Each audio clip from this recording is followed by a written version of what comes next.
Hey, what is going on, YouTube? Hey, Aaron here. We are back, ladies and gentlemen. I hope you guys are having a fantastic day there. And guys, we've got a fun one for you here in today's video.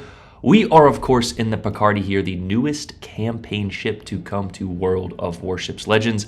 And guys, this is a fun, tanky French brawler. However, I will add a little caveat statement to that. This ship probably has the worst guns, main battery guns, at the tier. When I first played her in the rental phase, I must have gotten a little bit lucky there, and I guess we got a few broadside cruisers. And if you can get cruisers at 7 kilometers broadside, yes, these 305mm guns will, chunk a little bit of damage. However, after playing a few more games here, you honestly just want to keep the HE loaded on the off chance that you do get a fire. With that being said, though, the overall armor package, speed, and secondaries that this ship offers, if you can manage to put this ship in the right spot, even with the poor gun performance, this ship is a formidable foe, even to tier 8 battleships, as you guys will witness in this game. Despite this ship being French, it is going to benefit you to not retreat and play this ship a little bit aggressively.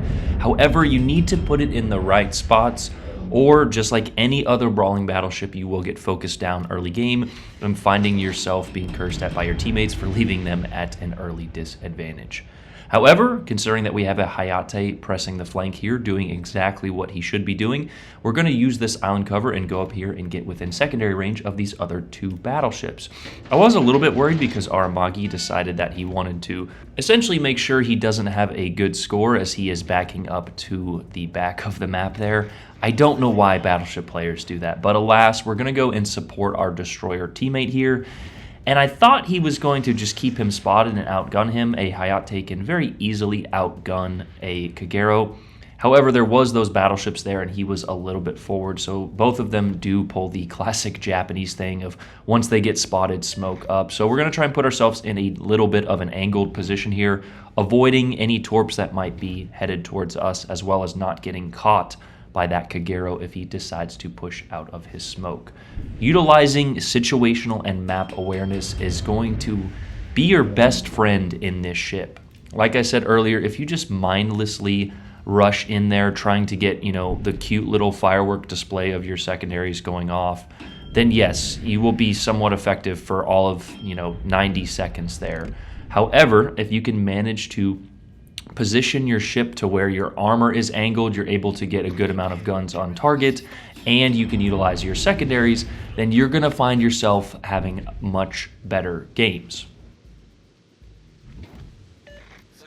And speaking of positioning, you notice that we are actually kiting away in this situation. That is because that Kagero had left his smoke, and there he is.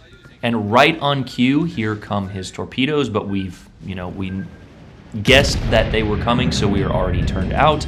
We take a little bit off the rudder while our secondaries are on target. We actually take a sort of, high-placed shot there, hoping that those shells would, land right where that Kagero is, and we managed to get the elimination and the first blood. In combination with our teammate, I think there was actually 2 first blood medals there. I think if you, get them within a few seconds of each other, they both will count there. And right on cue, we actually have a pretty good shot at a broadside Temeraire there. And if I was in any other battleship other than the one I'm in, I think I would have gotten a much better salvo. You still can get some good chunks off of the superstructure of potentially softer targets like the British and American battleships. However, if you're finding yourself going up against pretty much anything other than those, the AP is all but worthless, especially against higher tiers there. There is actually a moment coming up against this Izumo where he is broadside, and, well, just pay attention for it.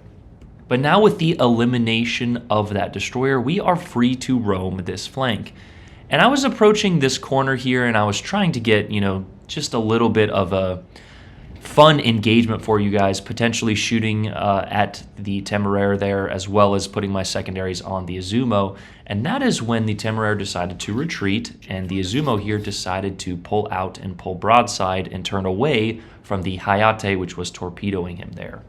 I thought about turning left here and putting my guns on the right side and sort of heading back towards the middle. However, our team has pretty good control of that flank, and eventually this Amagi will sort of roll in behind me, as well as having that Hayate here. I figured, you know what, let's just go be a damage sponge and see what these secondaries can do. Hopefully you've stayed up until this point. I know it's been a little lackluster game so far. However, this next upcoming engagement is a great example of how strong these ships' secondaries can be. We haven't had the most stellar games in this thing, but she is 9 for 9 for me so far. In, just putting the ship in the right spot is a good adversary to deal with. This armor scheme, as we go over a little bit later, really protects you from most ships, and unless you're just giving up flat broadside sailing at medium ranges, you're going to be rather well protected.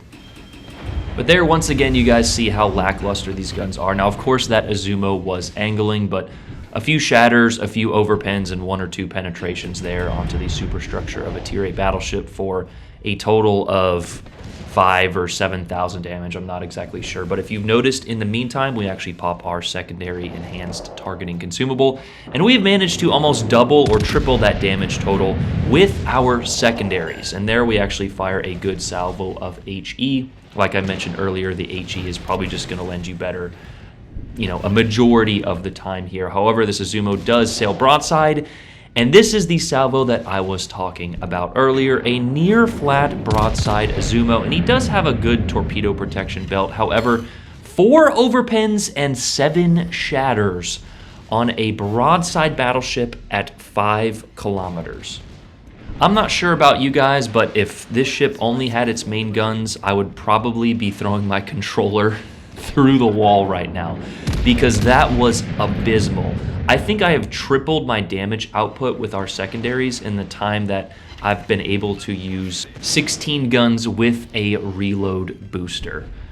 As we mentioned earlier, your secondaries are essentially going to be your primaries in this ship. You're trying to get them engaged at all times, hopefully, ideally with correct positioning.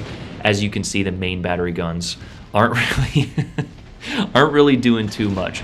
I wish that secondary XP was just weighted a little bit more, so that way you weren't feeling like you were not really contributing to the team, because in this situation right here, we are absolutely contributing. Angling, distracting 2.5 to 3 battleships here. You can see that we have a destroyer behind their base, which is distracting the Heisen there, as well as this Azumo, and of course that Temeraire there. So essentially 3 battleships that we were able to sort of mitigate the damage from while eliminating one, and providing a good bit of damage to the other here in just a second. As we mentioned in our Sangjong video and plenty of other videos, if you can sort of angle one way, keeping your armor angled while putting, somewhat of the side of your ship towards the enemy to get your secondaries engaged on one side, as well as, turning your guns and shooting at another ship, that is exactly what you should do.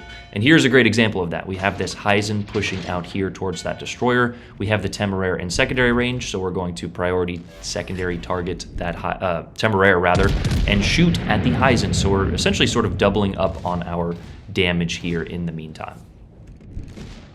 And here, once again, we have a great example of these guns. 12 shots fired with 4 of them connecting for a total of 4 hits for 4,000 damage and no fires. So as we mentioned numerous times now, if you're relying on these main guns, you're not going to have fun in this ship. I have a feeling that this ship is going to be well received by some and absolutely hated by others. Again, it relies solely on your positioning. So it's sort of a higher skill floor ship, but it also, I believe, has a high skill ceiling as well. If you can put the ship in the right spot, you will absolutely be abusing enemies, as you guys see here with these secondaries. So, just trying to mitigate damage, angle your armor, shoot one target and put your secondaries on another, and you guys are going to be having a good bit of fun in this French brawler here. But with the elimination of this Temeraire here, we actually managed to tick our way closer towards a high caliber as we just get it there. And he actually just popped a heal, so good for us. We're able to fire one more salvo at his guns and superstructure. Probably not the best shot. And once again, I should have probably just kept the HE loaded, 100% of the time. But there's just something in me that anytime I see a broadside ship, I must load AP. So That's the end of this game here. We actually don't get in position. We were sort of in a position to get a Kraken here. However, our team did a great job on that left flank, and they're, of course, pushing that Tirpitz. So we'll go ahead and speed it up here, and then, of course, review the stats, commander guide, and all about the ship.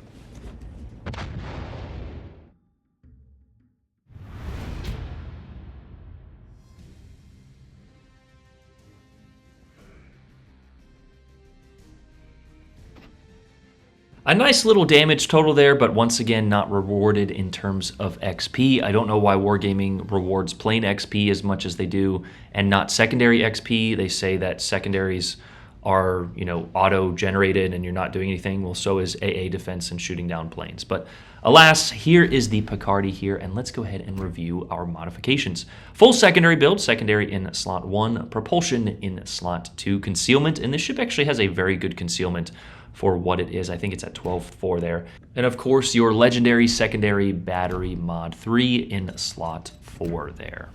Moving on over to our consumables, HE and AP, of course. We'll go over those stats in just a second. Your repair party is average 624 there for 19 seconds with an 80-second cooldown time. Main battery reload booster, 2 of them there, which gives you a good bit of firepower, maybe dealing with destroyers at close range. But here is probably the best thing about the ship, the best consumable, the enhanced secondary targeting consumable number 2 there. And we actually get 3 of them, which is a little peculiar because for some reason Wargaming typically only gives Legends players 2 of the fun things, the consumables there, unless of course you run fully packed. But moving on over to the ship stats or specs here, survivability, 61,000 health, it's a little on the low end. Your artillery here, 4x4, 305mm guns with a 27-second reload and a 15% fire chance. Secondaries, 130mm, going to be doing a good bit of damage there with an 11.1 kilometer range and a 4-second reload, as well as a 9% fire chance. I haven't quite noticed the fire chance as good as some other ships, but yeah, it's decent there, I guess, in some regards. AA defense is pretty abysmal. Actually, it's probably worse than 67. I don't even know what that number means, but maneuverability, 30 knots, is relatively fast, all things considered. Pretty good turning circle and an average rudder there for a battleship. Your concealment with concealment module, as we mentioned, is actually 12.4, which is really good. That is a difference of, what, 1.3 kilometers between our secondary range and our concealment, which is relatively good. And here, as I mentioned, we are 9 for 9 in this thing. Our main gun accuracy is pretty poor. Average XP isn't stellar, and average damage is a little low for a tier 7 battleship. However, your potential is up there, and 9 out of 9 is still pretty good. Now, of course, more games are needed for a true and accurate data set there, but just showing you guys that we've had success so far.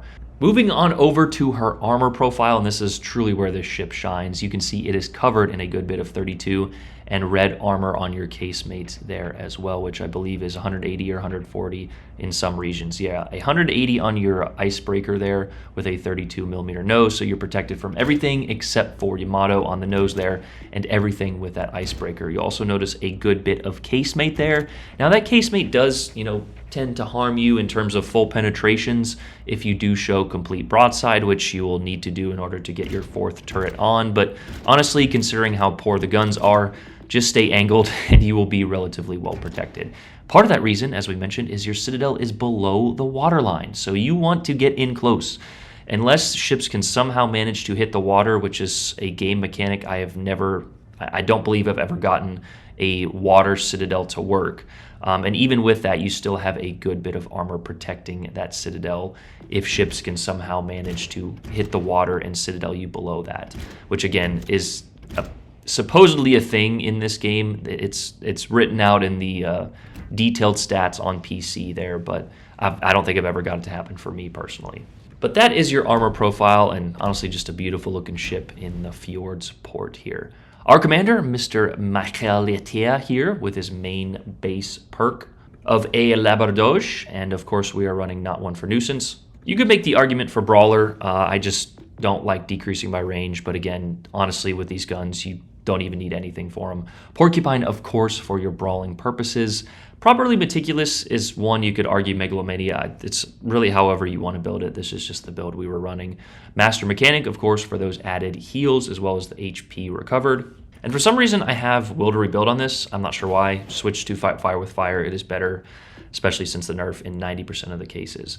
Enrique Fernandez there in the first slot, as well as Franz von Hipper. We went with Fernandez for the increased range. He has a little bit more range than Haruna, I believe. So Hipper, Haruna, or Hernandez there. I think Hernandez is the reason that it's 11-1 versus 10-9 or 11. I'm not exactly sure. But that is your campaign ship. Make sure to check her out in the campaign tab.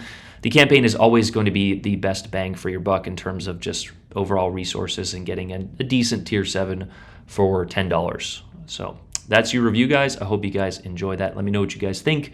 I love you guys. Have a great day. I'm out. Peace.